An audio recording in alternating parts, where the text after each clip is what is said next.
Hello everyone and welcome back to my B&B Everyday YouTube channel. I hope you guys are having a wonderful day. Before we start, please hit the subscribe button and give this video a thumbs up. Steffy will unmask her ever-Luna fear while Finn mess gets worse. Finn decided not to ruin the mood on his anniversary night, so he gleaned up rather of coming clean about Luna. Steffy was surely concerned about what was importing on Finn, but he decided to save his son concession for hereafter.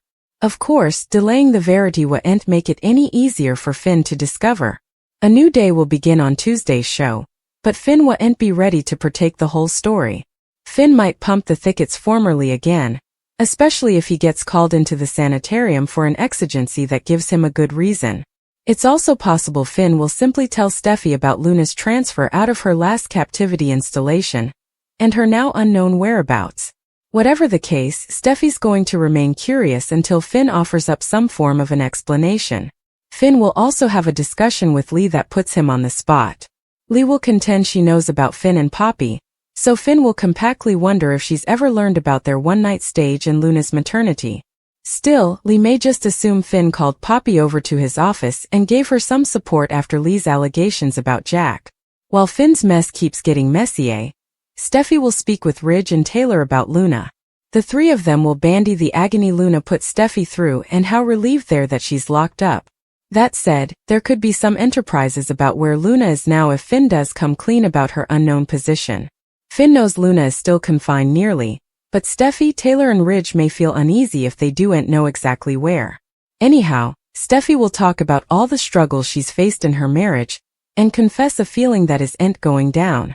That could involve a vaticination about some bad Luna vibes and Steffy's fear that perhaps her trouble isn't truly over. Steffy may feel like terrible news is still to come. Finn picked a bedroom festivity over discovering the maternity secret to Steffy.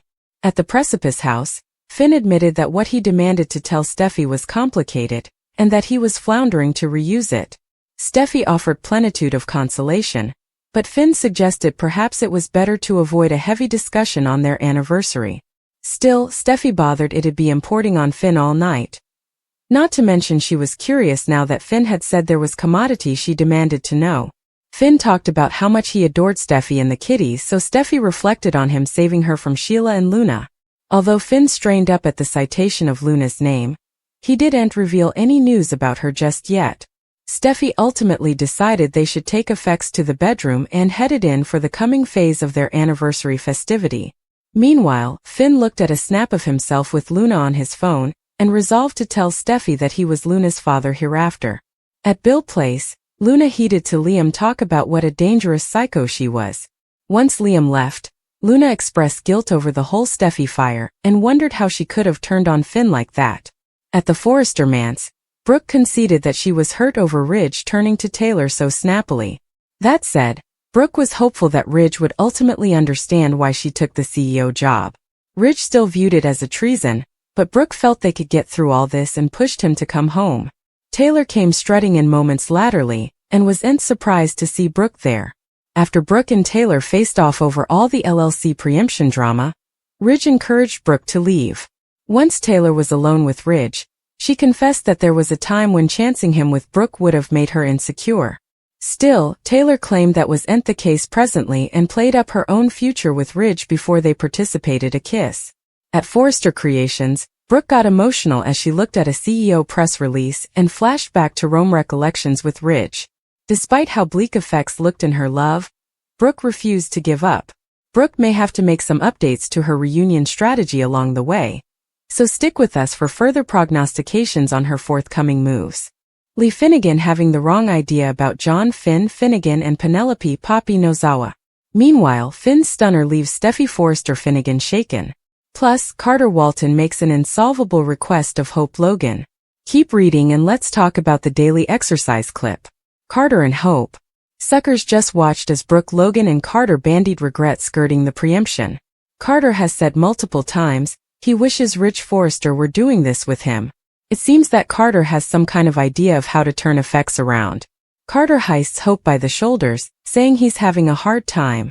Carter also asks Hope to apologize to Ridge and Steffy. Hope stammers what Carter just asked her to do with maximum unbelief. Hope can't believe what Carter is asking her to do. Carter likely expedients that it'll stop all the chaos, especially now that Daphne Rose is on board. While Hope loves Carter or claims to, will she really bow down to apologize to Ridge and Steffy? It's Carter's name that's on the documents, not Hope's. In any case, if Hope refuses, will Carter leave her or get relief of HFTF? If Hope does apologize, does that suddenly fix everything? Steffy Forrester Finnegan's heartbreak. Over with Steffy on The Bold and the Beautiful, the exercise clip states that she reacts to Finn's stunner. Speaking to Ridge and Taylor Hayes, Steffy says they've been through further than any couple should. Taylor looks absolutely distraught over her son's statement. Also, putatively alone on the staircase, a dimmed and sad Steffy declares that this feeling is no way going to go down. Finn will get ready to tell his mama the verity. Still, Poppy easily has gotten to Lee before Finn could.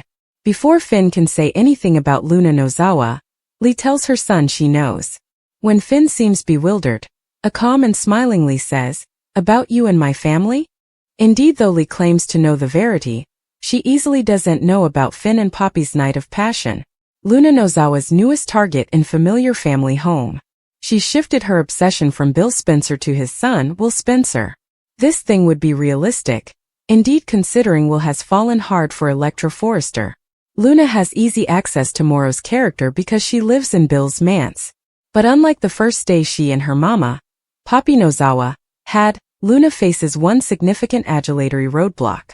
She's serving a double murder judgment, which isn't exactly seductive. Bill and Luna have created a most unusual bond.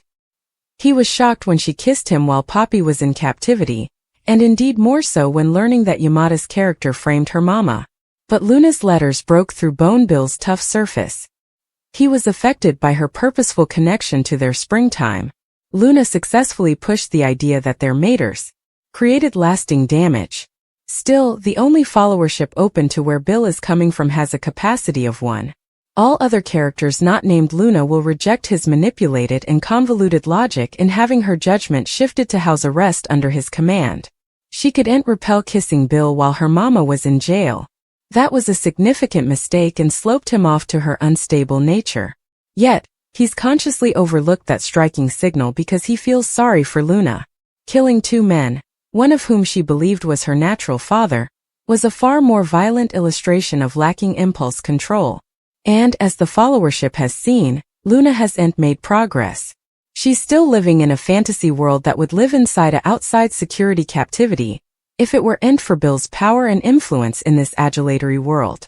As the suckers know, Luna continues demonstrating that she can't avoid dispensable threat. Rather of remaining out of sight whenever anyone other than him is in the house, as Bill told her she must do, Luna can't help but peer at Will when he's at the manse. That projects to trouble shortly. The Remy plot felt like a setup. It started and ended so snappily that the followership had to believe it was purely a plot vehicle intended to help introduce Elektra and produce her bond with Will. Will's deliverance of Elektra from Remy included a coda, where Grace's character delivered a voice-over. Elektra told Will that the police captured Remy after Will chased him off. So, seeing Elektra rear places with her new swain might be in order. Rather of getting Luna's target or her coming victim, Elektra can save Will from torment or discover the girlfriend living in his father's house.